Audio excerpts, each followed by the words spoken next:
उल्लास और हर्ष देखने को नहीं मिल रहा है। कृपया सभी लोग श्रोता हो, आसपास खड़े हो, मंच पे हो, दोनों हाथ खड़े करके नारायण नारायण नारायण श्रीमन नारायण नारायण नारायण श्रीमन नारायण नारायण नारायण निखिल नारायण नारायण नारायण निखिल नारायण नारायण नारायण गुरुवर नारायण नारायण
आज सखी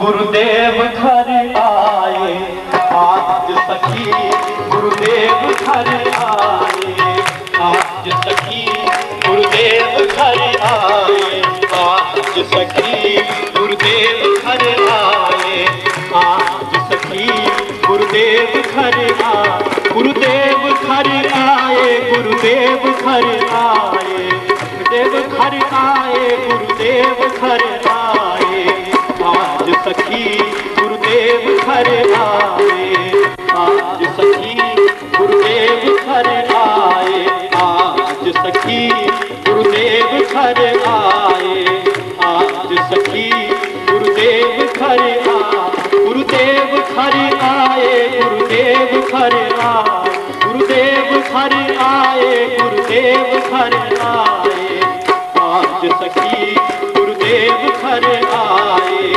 आज सखी गुरुदेव घर आए, आज सखी गुरुदेव घर आए।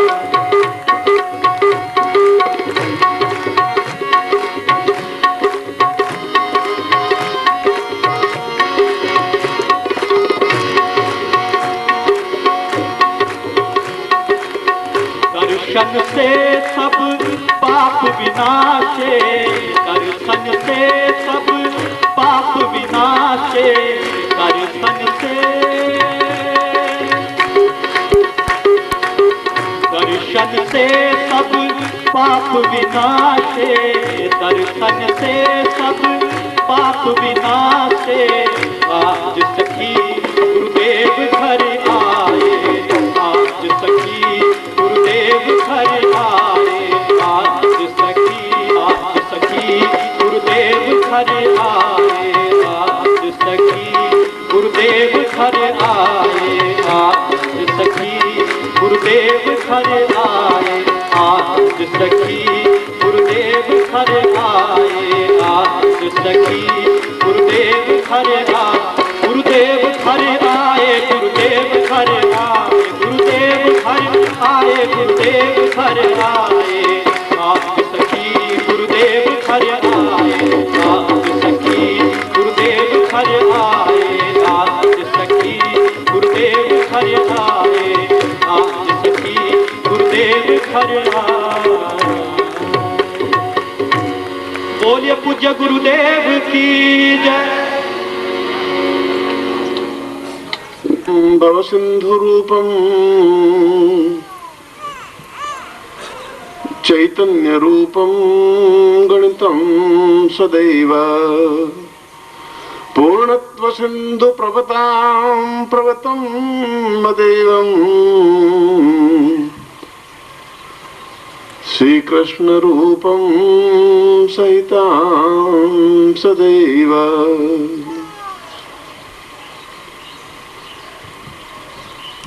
आज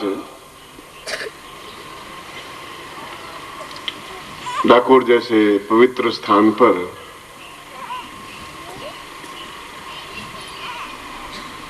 मैं आप लोगों के बीच में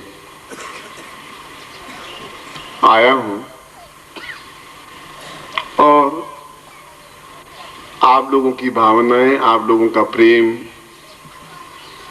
आप लोगों का स्नेह और आप लोगों का अपनत्व देखकर मुझे अत्यंत प्रसन्नता हुई है और मैं आपको हृदय से आशीर्वाद देता हूं, आपकी कल्याण कामना करता हूं। वास्तव में डाकोर भले छोटा सा शहर हो, अहमदाबाद जितना बड़ा नहीं हो, मगर फिर भी धर्म के क्षेत्र में और पुण्य के क्षेत्र में ये अपने आप में एक अद्वितीय स्थान है। जब प्रवीण जोशी ने मुझे कहा कि मैं एक शिविर बड़ौदा लगाना चाहता हूं, तो मैंने कहा तुम बड़ौदा शिविर लगाओ, तो मेरा विचार एक बार डाकोर जाकर के भगवान श्री कृष्ण के दर्शन करने का अवश्य है।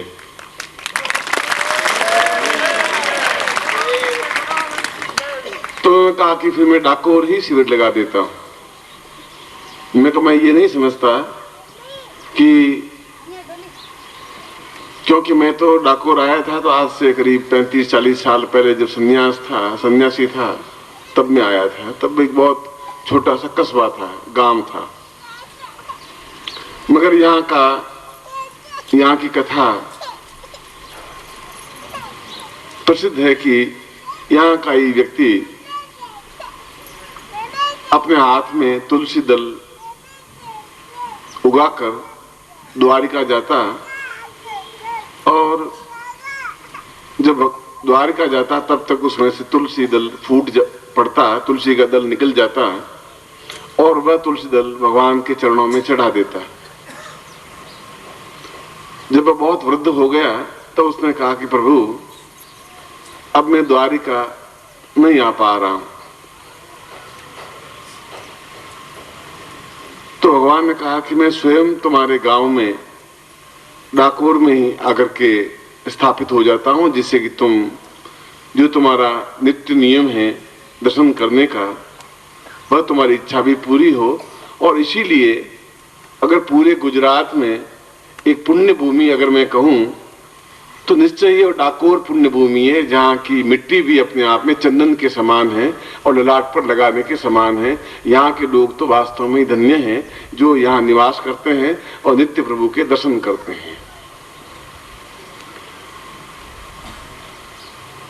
यह जीवन एक छोटा सा जीवन है, शाश्वत जीवन नहीं है, दीर्घ जीवन नहीं है। हम ज्यादा से ज्यादा 60, 65, 70 साल की जिंदगी जीते हैं और जैसा प्रदूषण है, जैसा खान पान है, जैसी वस्तुएं बाजार में बिक रही हैं, मिल रही हैं, उससे सैकड़ों प्रकार की बीमारियां और हमारे जीवन में रोग पैदा हो जाते हैं। जब मैं कई साल पहले यहां पर करीब 40-45 दिन रहा था, ये बहुत साल पहले की बात है, करीब 35 साल पहले की बात। तब यहां पर एक सन्यासी थे उच्च कोटि के, उन्होंने कहा कि यहां पर यदि भगवान श्री कृष्ण से संबंधित साधना की जाए तो उसके जीवन में धर्म, अर्थ, काम और मोक्ष चारों की प्राप्ति स्वाभाविक रूप से हो जाती है, जो जीवन के आवश्यक तत्व हैं, और उसको जीवन में किसी प्रकार का कोई रोग व्याप्त होता ही नहीं है। उन्होंने कहा कि मैंने पूछा कि ऐसा इस जमीन में ऐसी क्या विशेषता है? उन्होंने कहा कि यहाँ के प्रत्येक कण कण में भगवान कृष्ण विराजमान है, मगर यहाँ के लोग भूल जाएंगे, यहाँ के लोगों को इस बात का एहसास होगा ही नहीं। गंगा के किनारे बैठे हुए लोगों को इस बात का एहसास नहीं होता कि हमारे पास एक पवित्र नदी बहती है जो अपने आप में जीवन को पुण्यदायक बनाने के लिए प्रयत्नशील है, पुण्यदायक बनाने के लिए महत्वपूर्ण है। हो सकता है डाकोर के व्यक्ति, यहाँ के रहने वाले लोग इस तथ्य को बहुत नहीं समझें, उस मंदिर का महत्व नहीं समझें, उस मंदिर की विग्रह मूर्ति को नहीं समझें, मगर यदि पूर्ण चैतन्यता के साथ में उस साधना को संपन्न कर लेते हैं जो श्री कृष्ण को अपने जीवन में उतार देते हैं, अपने शरीर में उतार देते हैं। मंत्र के दो स्वरूप हैं, एक तो हमारा मनुष्य शरीर है और ऐसा मनुष्य शरीर है कि जो किसी काम का नहीं है। यह शरीर अगर हम 4-5 दिन अगर स्नान नहीं करें, साबुन नहीं लगाएं, शुद्ध नहीं करें, तो चौथे दिन ही शरीर में दुर्गंध व्याप्त होने लग जाती है और पास का व्यक्ति कहेगा कि क्या तुम्हारे शरीर से दुर्गंध कैसे आ रही है, क्या तुमने स्नान नहीं किया? 4 दिन के बाद ही शरीर अपने आप में दुर्गंध युक्त बन जाता है। ऐसा हमारा शरीर है। केवल हम साबुन लगा करके, तेल लगा करके, उपटन लगा करके इसको एक शुद्ध बनाने की कोशिश करते हैं। ऐसे गाय, भैंस, बकरी और पशुओं के भी शरीर नहीं होते, उनको स्नान अगर नहीं कराया महीने भर, तब भी उनके शरीर से दुर्गंध जैसी कोई चीज व्याप्त नहीं होती। और यदि शरीर के अंदर देखें तो शरीर के अंदर केवल नाड़ियां, खून, पेशाब, मल, मूत्र, मांस और हड्डियों के अलावा इस शरीर में कुछ नहीं है। ऐसी कोई चीज नहीं है जिसकी वजह से हम गर्व कर सकें कि मनुष्य शरीर है। ऐसी कोई चीज नहीं जिससे हम अपने आप में एक अद्भुतता एहसास कर सकें कि हम कोई चीज हैं। कोई महत्व है ही नहीं जीवन में, इस शरीर का कोई महत्व नहीं है, क्योंकि मरने के बाद में हमारी चमड़ी या हमारे नाखून कोई काम आते ही नहीं है, केवल जल करके मुट्ठी भर राख होने के लायक हैं। बाकी प्रत्येक पशु के, गाय हो, भैंस हो, बकरी हो, चाहे कोई पशु हो, उसकी चमड़ी से तो फिर भी जूते या और कोई चीज, वस्तु बनाई जा सकती है, मगर मनुष्य का शरीर, त्वचा, हाड़, मांस, रक्त किसी काम का आता ही नहीं है। तो क्या मनुष्य का शरीर निरर्थक है? भगवान ने जब इतना श्रेष्ठतम मनुष्य के शरीर को माना है कि 84 लाख योनियों में भटक करके व्यक्ति इस मनुष्य शरीर को प्राप्त करता है और वापस इस मृत्यु को प्राप्त होकर के न मालूम किस योनि में भटकेंगे, कैसी योनि प्राप्त होगी, हम क्या बनेंगे और वापस कब मनुष्य शरीर मिलेगा, कुछ पता नहीं है। और यदि इस जीवन को हम समझे ही नहीं, इस मनुष्य शरीर को हम समझे ही नहीं, तो फिर हमारा जीवन ही बेकार है, क्योंकि हमारी कुबुद्धि, आदमी में 2 बुद्धि होती है, कुबुद्धि और सुबुद्धि। कुबुद्धि बार बार आदमी को प्रेरित करती है कि ये कार्य बेकार है, इसे करने से कुछ फायदा नहीं है, केवल धन संचय करना, कुछ नोट इकट्ठे करना, कुछ पैसे इकट्ठे करना, 4 बच्चे पैदा कर देना और मर जाना ही जीवन है।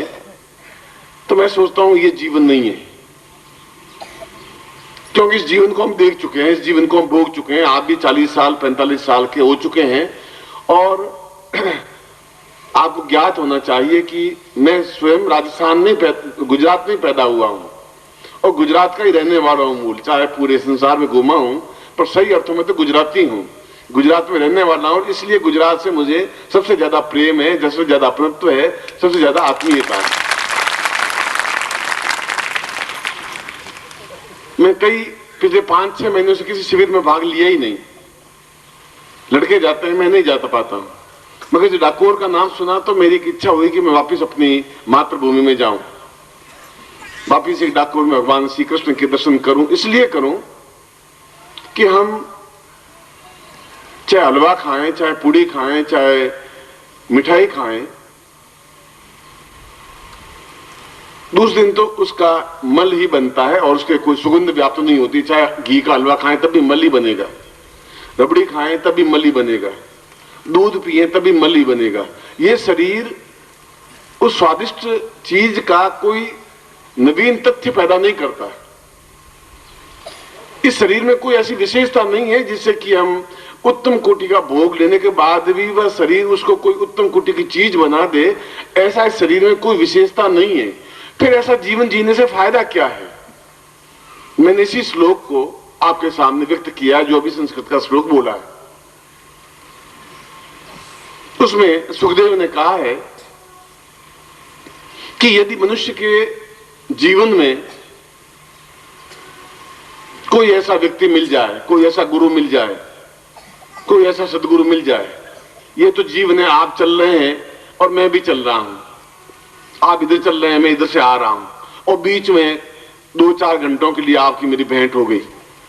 अब 2-4 घंटों में यदि आपने मुझे पहचान लिया और चरण स्पर्श कर लिए और मैं रुका और जो कुछ मेरे पास तपस्या थी, ज्ञान था, चेतना थी, आपको दी और आपका जीवन अपने आप में समझ गया, और जो आप संसार की ओर चल रहे थे, क्योंकि आज नहीं तो 10 साल, 20 साल, 25 साल, 50 साल बाद शमशान में जाकर के सोना है।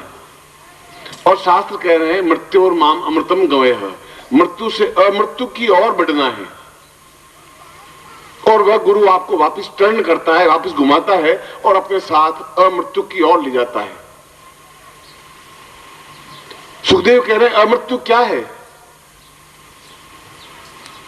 अमृत्यु यह है कि हम इस मनुष्य शरीर को अपने आप में दिव्य आत्मा बना दें, चेतना युक्त बना दें, तपस्या युक्त बना दें, इतना दिव्यमान बना दें कि हमारे चेहरे में एक ओज पैदा हो, तेजस्विता पैदा हो, हम किसी को देखें तो सामने वाला सम्मोहित हो जाए और अपने आप में पूर्णता प्राप्त कर सकें। और यदि ऐसा प्राप्त नहीं कर पाते तो फिर हमारे जीवन का कोई अर्थ, कोई महत्व, कोई मूल्य है ही नहीं। और दूसरी पंक्ति में प्रश्न पूछा गया कि फिर इस प्रकार का, इस शरीर का, जब 2 बातें तथ्य हैं कि इस शरीर में अपने आप में कोई विशेषता नहीं है, मनुष्य शरीर है, यह भगवान की बहुत बड़ी देन है कि मनुष्य शरीर है। यह भी भगवान की देन है कि 84 लाख योनियों के बाद में यह देह मिली, हम इसका महत्व समझें तो। अगर हम हीरे को समझे तो हीरा है, नहीं तो कांच का टुकड़ा है। और इस मनुष्य शरीर में कोई क्षण ऐसा आ जाए, 20 साल की उम्र में आ जाए, 35 साल की उम्र में आ जाए, 40 साल की उम्र में आ जाए, जीवन में क्षण आए और फिर हम सद्बुद्धि भी आए कि उस क्षण में कोई गुरु मिल जाए हमें। ऐसा गुरु जो सही अर्थों में ज्ञानवान हो, चेतनावान हो, जो अपने आप में प्रज्ञावान हो, जो अपने आप में जीवन को एकदम से छलांग लगा के ऊंचाई की ओर उठा सके। भगवान कृष्ण भी पैदा हुए थे तो एक सामान्य व्यक्ति के घर में पैदा हुए थे, जेल खाने में पैदा हुए थे, और उसके बाद में उन्होंने अपने कार्यों से, अपने व्यवहार से, अपनी उच्चता से उतने महापुरुष बने कि आज भी हम उनके मंदिर में, उनकी मूर्ति के सामने जब सिर झुकाते हैं तो मन एक पवित्र और दिव्य बन जाता है। तो तो सुखदेव कह रहे हैं कि हम खुद भी भगवान श्री कृष्ण का रूप बन सकते हैं, क्योंकि अहम ब्रह्मास्मि, मैं स्वयं ब्रह्म हूं। गीता में भगवान कृष्ण ने कहा कि मैं ही ब्रह्म नहीं अर्जुन, आप सब जितने हैं वे सभी ब्रह्म हैं। यदि आप ब्रह्म को पहचान सकें, और ब्रह्म को पहचानने का मतलब यह है कि ऐसी साधना, ऐसी कोई तपस्या, ऐसा कोई मंत्र जाप किया जाए जिससे कि पूरे शरीर में भगवान श्री कृष्ण को उतार दिया जाए, हम अपने आप में श्री कृष्णमय बन जाएं, कि मूलचंद या हरिराम या रामू भाई या किशन भाई नहीं बने हैं, वैसे तो हम हैं ही, मगर क्या हम पूरे शरीर में कृष्ण को जीवन में उतार सकते हैं? हम गुरु के शब्द को उतार सकते हैं, उनके मंत्रों को उतार सकते हैं, हम भोजन को अपने जीवन में उतार सकते हैं, दूध को जीवन में उतार सकते हैं, तो भगवान के पूरे चैतन्य रूप को भी जीवन में उतार सकते हैं। और उतार करके हम स्वयं अपने आप में, कृष्ण कहा कि केवल तू मुझे सारथी समझ रहा है, मैं सारथी नहीं हूं, मैं तो अपने आप में पूरा ब्रह्म मेरे अंदर है। उन्होंने सीना खोल के अर्जुन को दिखाया, देख पूरा विराट रूप तू मेरा देख, कि अंदर कितना विराट रूप मेरे अंदर है। वह भी एक मनुष्य ही थे कि दुर्योधन उनको गालियां दे रहा था, दुशासन भगवान कृष्ण को गालियां दे रहा था, भीष्म पितामह हाथ जोड़ रहे थे, अर्जुन को मित्र समझ रहा था, और वह सही अपने आप में पूर्ण विराट रूप थे। तो सुखदेव कह रहे हैं कि प्रत्येक व्यक्ति विराट रूप बन सकता है, ब्रह्म बन सकता है, प्रत्येक व्यक्ति बन सकता है, यदि कोई गुरु ऐसी साधना संपन्न करवाए जो अपने आप में गोपनीय और महत्वपूर्ण है।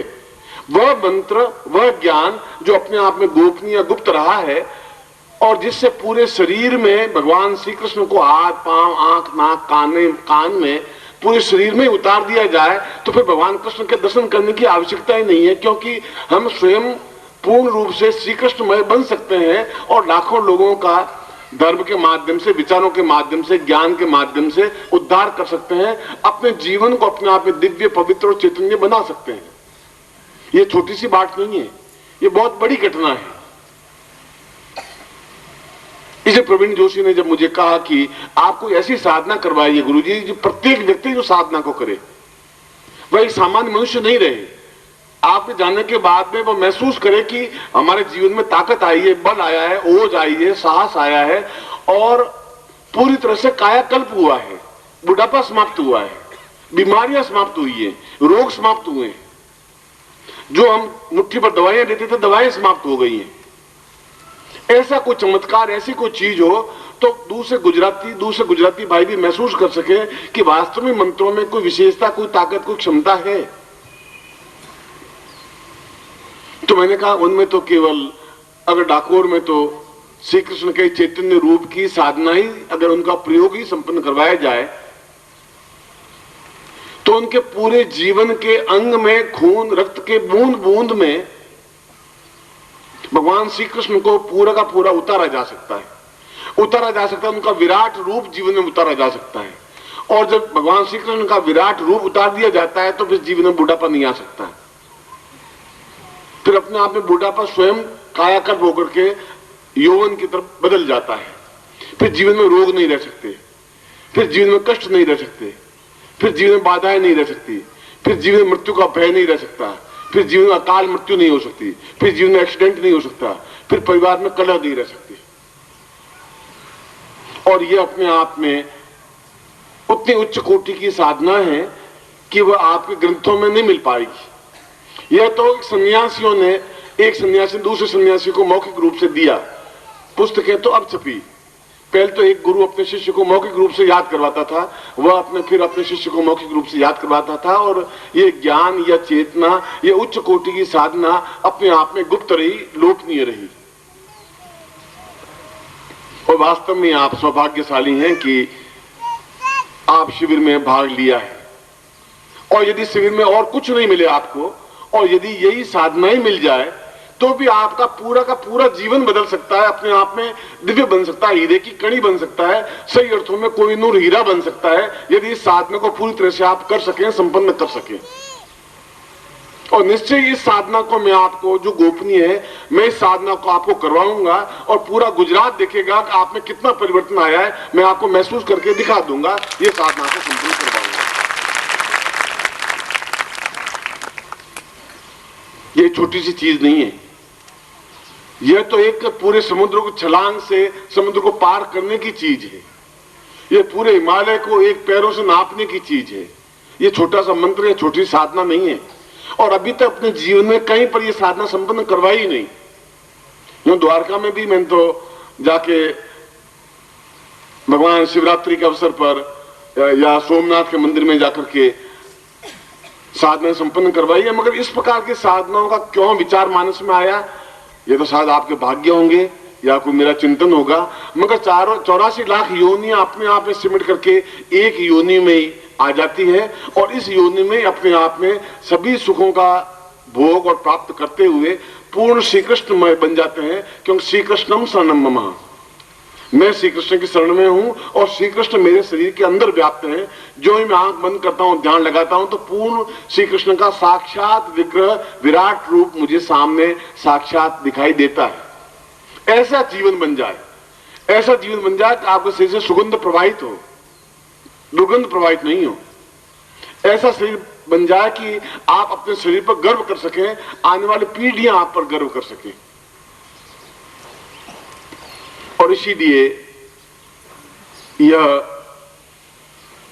श्री कृष्ण चैतन्य साधना शिविर इसका नाम रखा गया कि चैतन्य रूप में श्री कृष्ण केवल दर्शन करने की चीज नहीं रहे, हम अपने जीवन में और जीवन के, मैंने कहा कि खून के कण कण में उसको समाहित कर दें। और मंत्रों के माध्यम से संभव है, मंत्रों के माध्यम से सब कुछ क्रिया संभव है। क्योंकि जब कृष्ण स्वयं इस बात को कह रहे हैं, सुखदेव कह रहे हैं, हमारा ज्ञान कह रहा है, हमारे शास्त्र कह रहे हैं,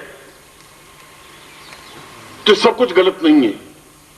और मैं कह रहा हूं कि आप खुद अगले 2-4 महीनों में देखेंगे कि आपके चेहरे पर एक ओज, एक तेजस्विता, एक तेज है। अपने आप में आप सोच रहे हैं कि मेरे 20 रोग थे तो केवल 5 रोग रह गए, 2 रोग रह गए, रोग रहित हो गया हूं।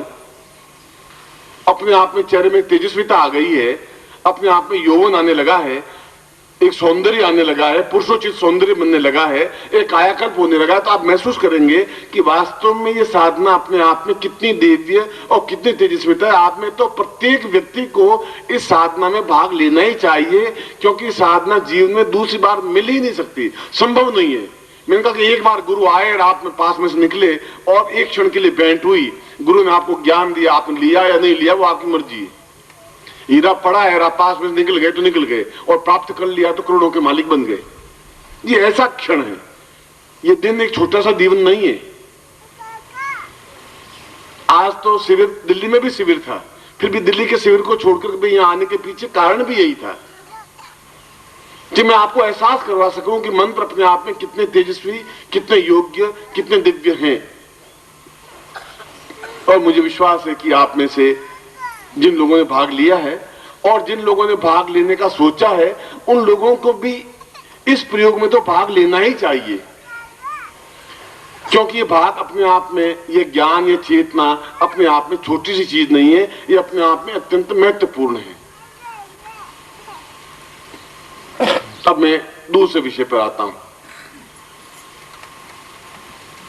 प्रवीण जोशी ने कहा कि, या आप लोगों ने कहा, प्रवीण जोशी के अलावा भी राम भाई और प्रजापति और इन लोगों ने जो रात दिन गुजरात में कार्य करते हैं, चेतना फैला रहे हैं,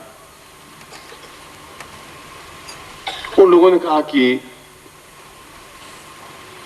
यद्यपि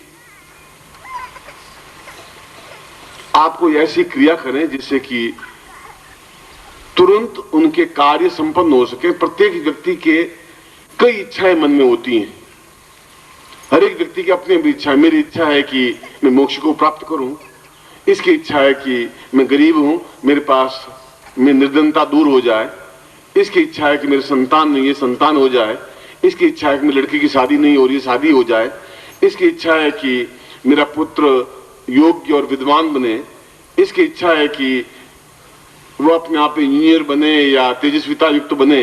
प्रत्येक व्यक्ति की अलग अलग इच्छाएं हैं और स्वाभाविक है। हम संसार में रहते हैं, तो हमारी इच्छाएं होनी स्वाभाविक है। इच्छाएं होनी, इच्छा है गाय भैंस बकरी और पशुओं की इच्छाएं नहीं होती, उनको डंडे से आंख दिया उधर चले जाएंगे। हम मनुष्य हैं, हमारी इच्छाएं होंगी, और जब इच्छाएं समाप्त होगी तो जीवन में एक मन में संतोष मिल पाएगा, तो हम सही ढंग से काम कर पाएंगे। नहीं तो बराबर तनाव रहेगा कि लड़की बिल्कुल सही लाइन पे नहीं है, अब कैसे करें कि वह सही रास्ते पर गतिशील हो। लड़का पढ़ नहीं रहा है, मैं चाहता हूं इंजीनियर बन नहीं रहा है, तो क्या करूं कि वह इंजीनियर बने। हम समझाएं, वो समझती नहीं है, वो लड़का समझता नहीं है। हम प्रयत्न करते हैं, परिश्रम करते हैं, फिर भी गरीबी, घर में गरीबी, दरिद्रता, अभाव और शिक्षा बनी रहती है। तो क्या कोई तरकीब, क्या कोई युक्ति ऐसी नहीं है कि ये व्यक्ति साल भर 2 साल साधनाएं नहीं कर सकते?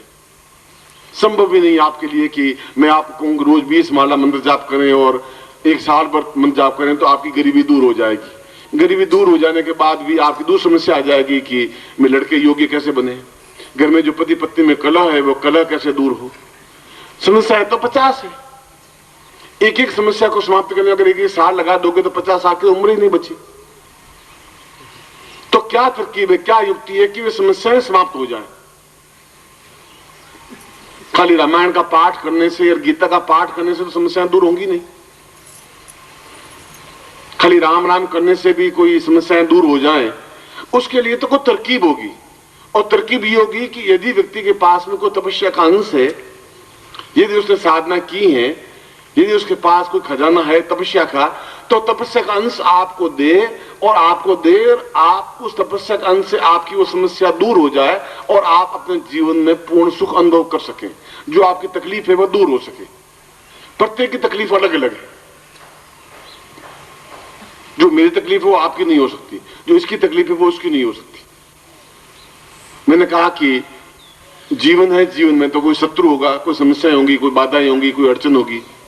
तो उस तकलीफ को दूर करने के लिए हमारे शास्त्रों ने दीक्षा शब्द का प्रयोग किया।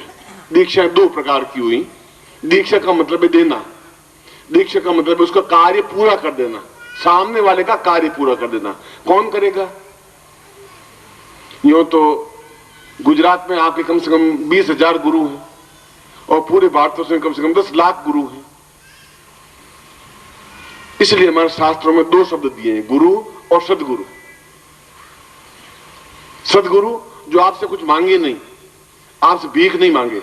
ये नहीं कि आप मुझे 2 रुपए चढ़ाइए या मैं मंदिर बना रहा हूं वहां पर आप 500 रुपए दान दीजिए, बस सदगुरु नहीं हो सकता। सदगुरु वो होता है वो आपको देता ही रहे, बस सदगुरु है। जो आपसे मांगता है वह तो भिक्षुक है, अपने आप को गुरु कहते। भगवान कपड़े आप पहन ले तब आप भी गुरु बन जाएंगे, आप भी दाढ़ी बढ़ा रहे तो आप भी गुरु बन जाएंगे। गुरु बनने में कोई बहुत बड़ी ज्ञान की जरूरत नहीं है। दाढ़ी बनाना है, जटा बढ़ाना है, भगवान कपड़े पहनना है, गुरु बन जाना है। पर सदगुरु एक अलग चीज है, जिसके पास तपस्या का अंश है, जिसने हिमालय में साधना की है और वह तपस्या का उतना हिस्सा आपको दे दे जिससे कि आपकी तकलीफ दूर हो सके। इसलिए अगर आप पहले भी यदि किसी गुरु से दीक्षा ली चुके हैं तो दूसरी बार भी दीक्षा ले सकते हैं। दत्तात्रेय ने तो 24 गुरु बनाए थे, मैंने अपने जीवन में कम से कम 14 गुरु बनाए। किसी गुरु के प्रति हमारी कोई अवज्ञा नहीं, अपमान नहीं है, हम उन गुरु को भी प्रणाम करते हैं। पर जहां से भी ज्ञान मिल जाए, प्राइमरी स्कूल में मेरा गुरु अलग था, फिर मिडिल स्कूल में मेरा गुरु अलग बन गया, हाई स्कूल में मेरा गुरु अलग बन गया, कॉलेज में मेरा गुरु अलग बन गया। तो प्राइमरी स्कूल वाले गुरु को भी मैं प्रणाम ही करता हूँ, हाई स्कूल में पढ़ा तो वहां उस गुरु को भी मैं प्रणाम करता हूँ। जहां से भी ज्ञान मिल जाए वह गुरु है। कोई ये निश्चित नहीं है कि एक बार जो गुरु बना दे दूसरी बार हम गुरु बनाने में पाप लग जाएगा। पाप लगने का सवाल नहीं है। गुरु का अपमान करने से पाप हो सकता है, अपमान तो हम किसी का कर ही नहीं रहे। इसलिए दीक्षा 2 तरह की हुई। एक दीक्षा कि मैं आपको मंत्र देता हूं, आप मेरे शिष्य बने, जिससे कि मैं पूरे जीवन भर आपकी रक्षा कर सकूं, मैं आपको रास्ता दिखा सकूं, आपका मार्गदर्शन कर सकूं, आपको आगे बढ़ा सकूं, आपके जीवन में पूर्णता दे सकूं। पहले तो क्रिया ये गुरु दीक्षा कहलाती है। और दूसरी दीक्षा ये कि जिसको विशेष दीक्षा देते हैं, विशेष दीक्षा कहते हैं, जिससे कि आपकी समस्या समाधान हो सके, आपकी जो तकलीफ है वह तकलीफ दूर हो जाए। जैसे मैंने तकलीफ बताई कि गरीबी है, निर्धनता है, पुत्र नहीं पढ़ रहा है, या घर में पति पत्नी में लड़ाई झगड़े हैं, या समस्या है, या बाधा है, या अड़चन है, या कठिनाइयां हैं। तो तो उसको विशेष दीक्षा के माध्यम से भी उस समस्या का समाधान किया जा सकता है। और उसके लिए गुरु स्वयं, गुरु अपनी तपस्या आपको कैसे देगा? कुछ किताब तो है नहीं, पेन लिया आपको दिया। बेटी भी जब ससुराल जाती है तो मां उसके सिर पे हाथ रखती है, तो अंदर की तपस्या का अंश जो है दो तरीके से दूसरे के शरीर में प्रवाहित हो सकता है, आंखों के माध्यम से और पांचों उंगलियों के माध्यम से। दूसरा कोई तरीका नहीं है। बाप भी अपने बेटी के सिर पे हाथ रखता है तो आशीर्वाद है, तू सुखी रहे। अपने पुत्र के सिर पे हाथ रखता है तो सुखी रहे। गुरु भी अपने नेत्रों के माध्यम से तपस्या का अंश निकाल के उसके नेत्रों के द्वारा उसके शरीर में प्रवाहित कर देता है। जैसे जो ही हमने डायबिटीज की या ब्लड प्रेशर की गोली थी, ब्लड प्रेशर एक बार कंट्रोल में आ जाएगा। ठीक उसी प्रकार से मैंने आपकी तपस्या का अंश आपको दिया तो आपके जीवन की बस समस्या अपने आप में दूर हो जाएगी। और फिर आपको एक छोटा सा मंत्र दिया या केवल विशेष दीक्षा दी कि आपकी ये समस्या दूर हो, तो उस तपस्या के अंश से भी आपकी वह दीक्षा दूर हो सकती है। इसलिए सुखदेव ने जब कहा कि वे साल भर तक तपस्या नहीं कर सकते, साधना नहीं कर सकते, तो क्या किया जाए? तो उसने कहा सदगुरु अपनी तपस्या का अंश उसको दे और उसकी समस्या दूर करे। समस्या दूर करेंगे तो वो श्री कृष्ण को अपने शरीर में समाहित कर सकेंगे, तब शरीर शुद्ध बन सकेगा, तब शरीर चैतन्य बन सकेगा, तब शरीर निर्मल बन सकेगा। इसे दीक्षा के दो तरीके हुए, एक गुरु दीक्षा, एक विशेष दीक्षा। आपने भी दो तरीके के नाम लिखवाए हैं, कुछ विशेष दीक्षा लेने वाले हैं, कुछ गुरु दीक्षा लेने वाले हैं। मैं अभी गुरु दीक्षा भी आपको दूंगा और विशेष दीक्षा भी दूंगा। विशेष दीक्षा का अर्थ मैंने आपको समझाया है कि आपके जीवन की कोई भी तकलीफ, कैसी भी तकलीफ, वह दूर हो। तकलीफ तो आएगी मगर उसको सदगुरु अपनी तपस्या के अंश से उसको दूर कर सकता है। यदि आप में श्रद्धा है, यदि आप में विश्वास है, यदि आप में समर्पण है, यदि आपके मन में भावना है, यदि एक दूसरे के प्रति विश्वास है। और मैं इस उम्र में आकर के मैं आपके साथ धोखा नहीं कर सकता, मैं आपके साथ छल भी नहीं कर सकता। मैं तो कहता हूं कि आप मेरे चरणों को स्पर्श करें तो 5 पैसे भी मुझे नहीं चढ़ाएं, धोती नहीं चढ़ाएं, कपड़ा नहीं चढ़ाएं, मुझे आप कोई दान नहीं दें। मैं दान आपसे चाहता भी नहीं। मैं चाहता हूं कि मैं तपस्या का अंश आपको दे सकूं।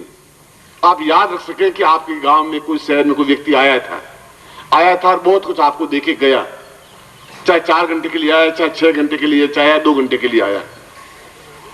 इसलिए वह विशेष दीक्षा प्राप्त कर ली तो जीवन अपने आप में स्वर्णिम बन सकेगा, अपने आप में दिव्य बन सकेगा। तो 2 क्रियाएं हुई, एक तो पूरे श्री कृष्ण को, भगवान श्री कृष्ण को, और भगवान तो एक बार भगवान बुद्ध, अगर भगवान कृष्ण बने, भगवान राम बने, तो भगवान महावीर भी बने, भगवान बुद्ध भी बने हैं। कई भगवान हमारे यहां तो कई बने हैं। तो बुद्ध एक गांव में गए, गांव में जाके घर पे पहुंचे और घर में पूछा कि तुम्हारे गांव में कोई महापुरुष पैदा हुआ है? उसने कहा हमारे गांव में बच्चे पैदा होते हैं, महापुरुष जन्म से कोई पैदा हमारे यहाँ होता ही नहीं, बड़े होकर के अपने कार्यों से महापुरुष होते हैं। आपके यहाँ महापुरुष पैदा होते होंगे, हमारे यहाँ तो बच्चे पैदा होते हैं। तो प्रत्येक घर में बच्चा ही पैदा होता है, वो आगे जाकर के उच्च कोटि के कार्य से भगवान बन जाता है, ईश्वर के समान बन जाता है, ईश्वर का अंश बन जाता है। मैंने कहा कि मैं श्री कृष्ण का पूरा शरीर आपके शरीर में समाहित हो जाए तो आप श्री कृष्ण के समान बन जाएंगे, उतने उच्च कोटि के बन जाएंगे। श्री कृष्ण भी अपने आप में एक सामान्य बालक ही थे, आगे जाके उन्होंने कार्य किया, उच्च कोटि कार्य किए, भगवान कहलाए, राम कहलाए, बुद्ध कहलाए, महावीर कहलाए। इस विशेष दीक्षा के माध्यम से आप अपने जीवन की इन समस्याओं को, एक समस्या या दूसरी समस्या या कोई भी समस्या, उस विशेष दीक्षा के माध्यम से आप समाप्त कर सकते हैं। फिर अभी मैं जब गाड़ी में आ रहा था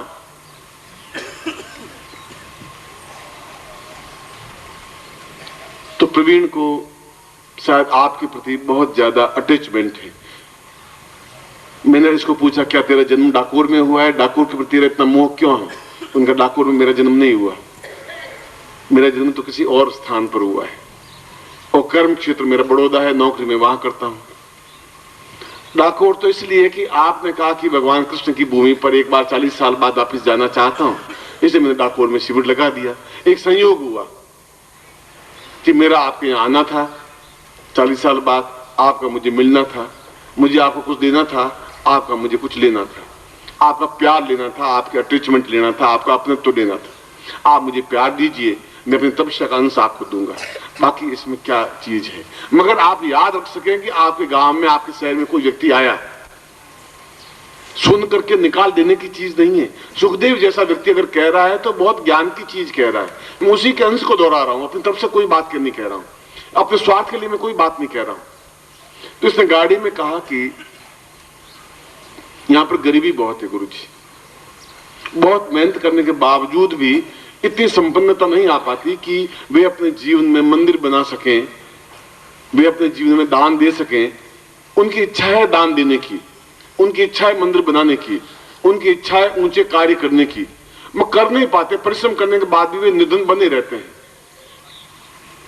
तो क्या आपके पास कोई ऐसा मंत्र, कोई ऐसी साधना है, कोई ऐसी चीज है जिससे कि आप उनको दें, जिसे कम से कम समय में वे ज्यादा से ज्यादा संपन्न हो सके? आप पूछेंगे ऐसा कैसे हो सकता है? एक पत्थर ढोने वाला व्यक्ति दिन भर में एक पत्थर उठा उठा के दीवार पे रखता है, मकान पे रखता है, तो शाम को उसके 100 रुपए मिलते हैं। एक तरीका तो ये हुआ। दूसरा तरीका ये हुआ कि आप मेरे पास में आए और मेरे पास 5000 रुपए थे, मैं निकाल करके 5000 रुपए आपको दे दी, आपके पास 1 मिनट में 5000 रुपए आ गए। 1 सेकंड लगा कि आपके पास 5000। अब दोनों चीजों में वो दिन भर में 100 रुपए कमा रहा है, एक क्षण में आपके पास 5000 रुपए आ गए। तो मेरे पास कोई चीज थी, तपस्या का अंश था, मेरे पास 5000 रुपए तो मैंने आपको दे दिए। मेरे पास तपस्या का अंश था, कोई मंत्र था, कोई साधना थी, मैंने आपको दी और आप अपने आप में संपन्न बन सके। लक्ष्मी का आने के तो फिर सैकड़ों तरीके हैं, सैकड़ों क्रियाएं जिसके माध्यम से धन आ सकता है। ऐसी साधना को, और पूरे भारतवर्ष में हजारों हजारों व्यक्ति, अगर आप पत्रिका पढ़े, मैगजीन पढ़े, जो मंत्र तंत्र यंत्र निकलती है, सैकड़ों व्यक्तियों ने उस मंत्र जप को किया है, महालक्ष्मी साधना को किया है और अपने आप में संपन्न हुए हैं। उनका जीवन परिवर्तित हो गया है, उनका जीवन बदल गया है। मैं तीनों चीजें आपको संक्षेप में समझाई हैं। वापिस में अपने इस प्रवचन को, क्योंकि समय कम बचा है, एक तो यह कि ये श्री कृष्ण चैतन्य साधना आप जितने उपस्थित हैं और नहीं उपस्थित, सबके लिए अत्यंत ही जरूरी है, क्योंकि ऐसा जीवन में क्षण एक बार ही आ पाता है, बार बार नहीं आ पाता। जो आज का दिन बीत गया, ये आज का दिन वापस पूरी जिंदगी में तुम्हारा नहीं आ पाएगा। आज नवंबर की 15 तारीख है, तो ये 15 नवंबर 1996 का दिन पूरी जिंदगी में तुम्हारे वापस नहीं आ पाएगा। आज का तुम्हारा मेरा मिलन है, वापस मिलन होगा नहीं होगा मैं नहीं कह सकता। एक तो श्री कृष्ण को ऐसी विद्या, ऐसी साधना, ऐसा मंत्र कि आपके शरीर में उतर सके।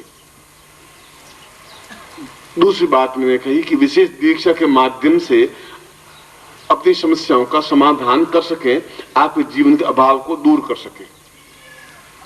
और तीसरी बात कि मैं आपको इस दीक्षा देने के बाद में आधे घंटे के लिए छोड़ूंगा और फिर उसके बाद में महालक्ष्मी की उच्च कोटि की साधना, जिस महालक्ष्मी की साधना को भगवान इंद्र ने स्वयं ने की, कुबेर ने की, जिसकी वजह से वे देवताओं के भी कुबेर बने, कोषाध्यक्ष बने। वह कौन सा मंत्र था, वह कौन सी साधना थी, वह साधना मैं आपको संपन्न करवाऊंगा इस पौन घंटे, 1 घंटे के विश्राम के बाद में, आधे घंटे के विश्राम के बाद में। तो तीनों क्रियाएं आपके लिए एक उच्च कोटि की क्रिया है। मैं पहला श्री कृष्ण चैतन्य साधना बाद में करवाऊंगा और 1 घंटे बाद महालक्ष्मी साधना लक्ष्मी कुबेर साधना प्रयोग करवाऊंगा, उसको प्रयोग कहते हैं, जिससे कि आपके जीवन में लक्ष्मी वर्षा हो। शंकराचार्य का अगर आपने नाम सुना हो तो शंकराचार्य घर में गए। शंकराचार्य का नियम था कि शंकराचार्य अपने आप में बहुत उच्च कोटि का सन्यासी रह चुका है। उसने कहा एक घर में जो मुझे अन्न मिलेगा उसी अन्न से पूरा दिन निर्वाह करूंगा। अगर मुट्ठी भर बाजरा मिल गया, मक्की मिल गई, तो उस मक्की से पूरा दिन निकाल दूंगा। एक घर में गए तो एक विधवा ब्राह्मणी थी। उसने कहा भिक्षान देहि। विधवा ब्राह्मणी ने सोचा कि सन्यासी मेरे दरवाजे पर आया है और मैं इतनी गरीब हूं कि मेरे घर में तो मुट्ठी भर आटा ही नहीं है, और सन्यासी को खाली हाथ लौटा देना भी अपने आप में असभ्यता है, क्या दूं? तो बड़ी सकुचाई, नहीं दूं तो सन्यासी खाली हाथ लौट जाएगा, दूं तो मेरे घर में कोई चीज नहीं है, मुट्ठी भर आटा ही नहीं है, बाजरा ही नहीं है, गेहूं भी नहीं है कि मुट्ठी भर चीज भी दे सकूं। दोनों में से क्या करूं? तो एक सूखा सा आंवला था, वो आंवला कहीं सूखा सा पड़ा था, वो लाके उसके भिक्षा पात्र में डाल दिया, कमंडलू में डाल दिया। उनका महाराज मैं बहुत गरीब ब्राह्मणी हूं, मेरे पास तो कोई चीज है ही नहीं, यह एक आंवला सा है, ये आप ले। नहीं है, मैं आने के पीछे भी मेरा कोई स्वार्थ नहीं है। आज जोधपुर दिल्ली टेलीफोन करके आज वहां भी आज शिविर है, वहां आपके जैसे कम से कम वहां 1000 लोग इकट्ठे हैं वहां। उसको लड़के के भरोसे छोड़ करके फिर भी मैं यहाँ आया। मैं भगवान कृष्ण की नगरी में एक बार चला जाऊं इस उम्र में, इसलिए आपके पास में आया। पहले मैं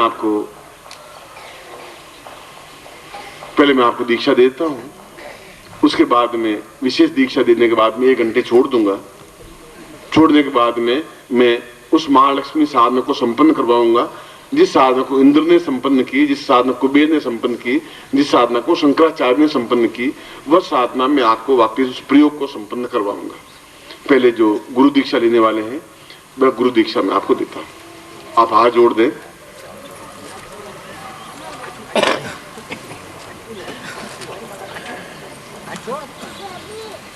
और भगवान गणपति का स्मरण करें।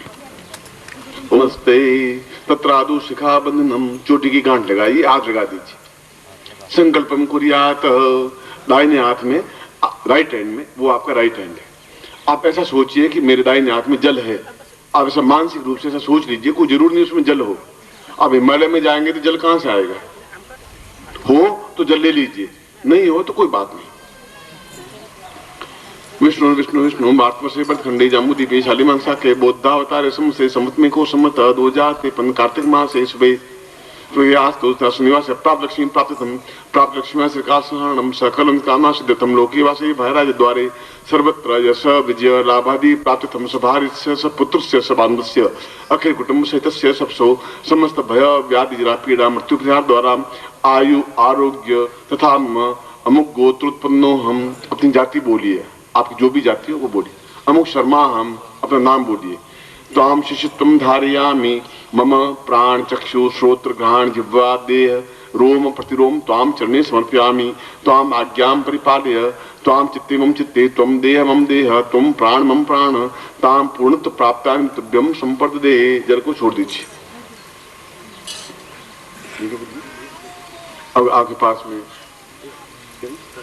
यज्ञोपवीत होगा, ऐसा यज्ञोपवीत होगा, वो ऊंचा उठा दीजिए खुल के, और माला की तरह गले में पहन लीजिए। दोनों तरीके से, ऐसा सीधा भी पहन सकते हैं और माला की तरह भी पहन सकते हैं। गुजराती लोगों को तो यज्ञोपवीत के बारे में पूरा ज्ञान है। ऐसा गले में डाल करके ऐसा पहन सकते हैं और माला की तरह भी पहन सकते हैं, दोनों तरह से पहन सकते हैं। ऊंचा उठाइए।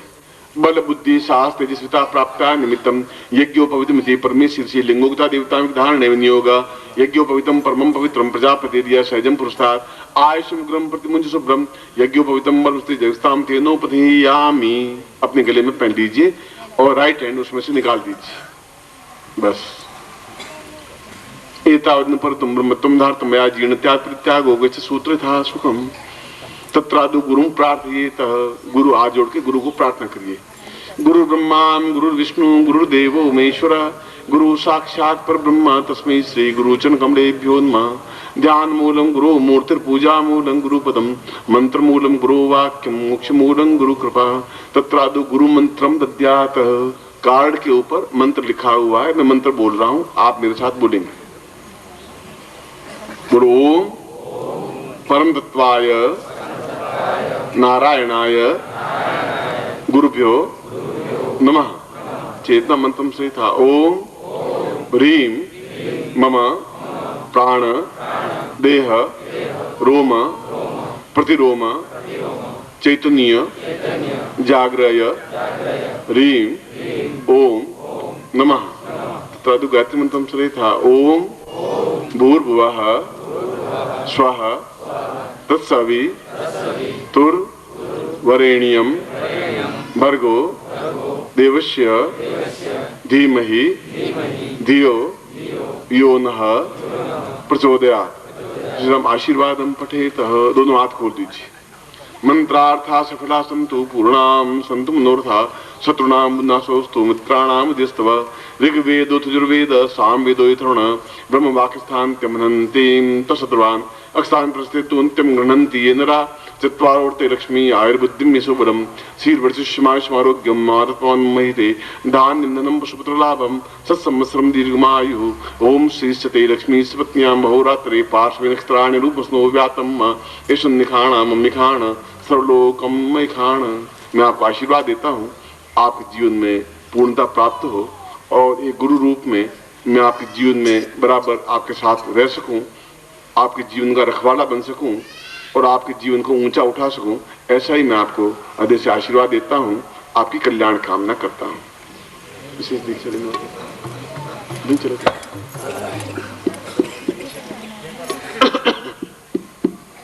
अब मैं विशेष दीक्षा लेने वाले उधर बैठे, मैं वहीं आ जाता हूं, विशेष दीक्षा वहीं देता हूं।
मैं आपको समझाऊंगा कि आपके जीवन में क्या आवश्यकता है। इस एक बार फिर मैं अपने प्रवचन को जो आपके सामने रखा है कि शरीर में श्री कृष्ण के पूर्ण विग्रह को उतारने का एक अद्भुत प्रयोग और बहुत तेजस्वी महालक्ष्मी प्रयोग, ये प्रयोग में आधे घंटे बाद और दीक्षा क्रम जो भी होगा वह संपन्न करवाऊंगा। तब तक आप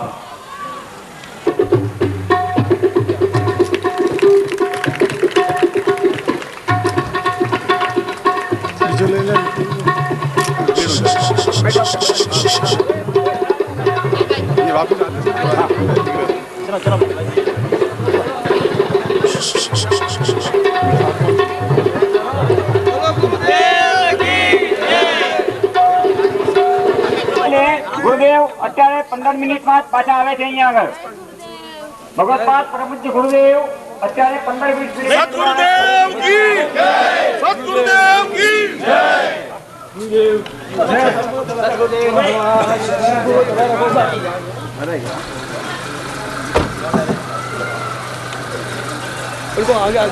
અરે અહીંયાથી ભાઈ ત્યાં નહીં જવાય અત્યારે જે વાત કરવામાં આવી છે અત્યારે આ બંને પ્રયોગ માટેની એક અગત્યની માહિતી તમને આપવાની છે। જે બે પ્રયોગ માટે અત્યારે વાત કરવામાં આવી છે એ પ્રયોગ વિશેની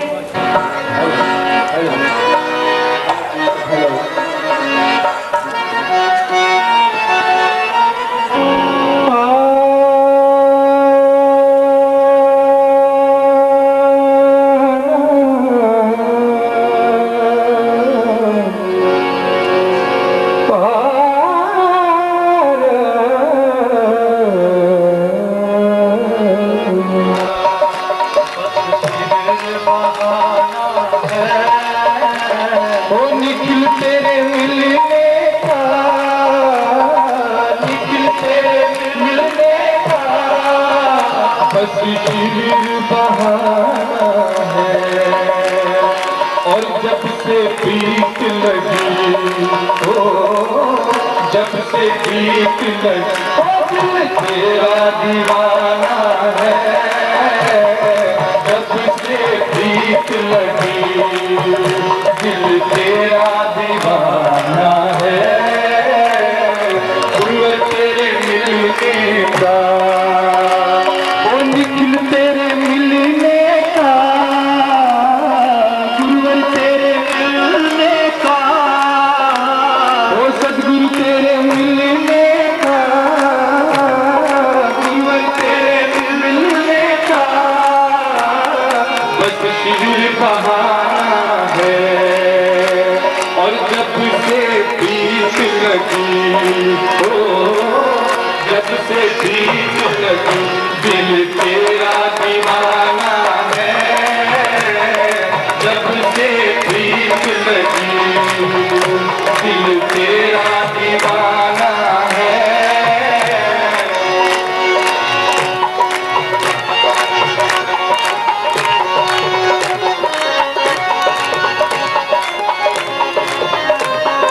सखा ओ तुम ही मेरे मात पिता,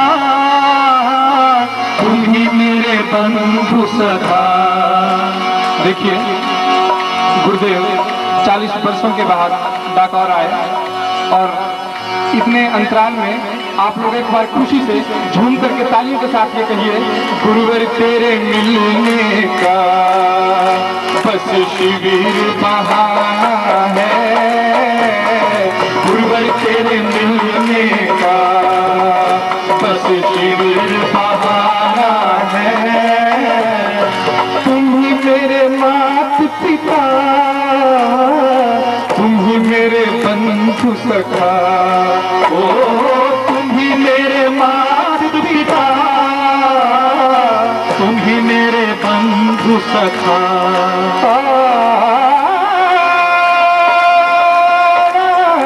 जाने हो दुनिया वाले क्या जाने, मेरा नाता पुराना है। और जब से प्रीत लगी हो, जब से प्रीत लगी दिल तेरा दीवाना है, जब से प्रीत लगी दिल तेरा दीवाना है।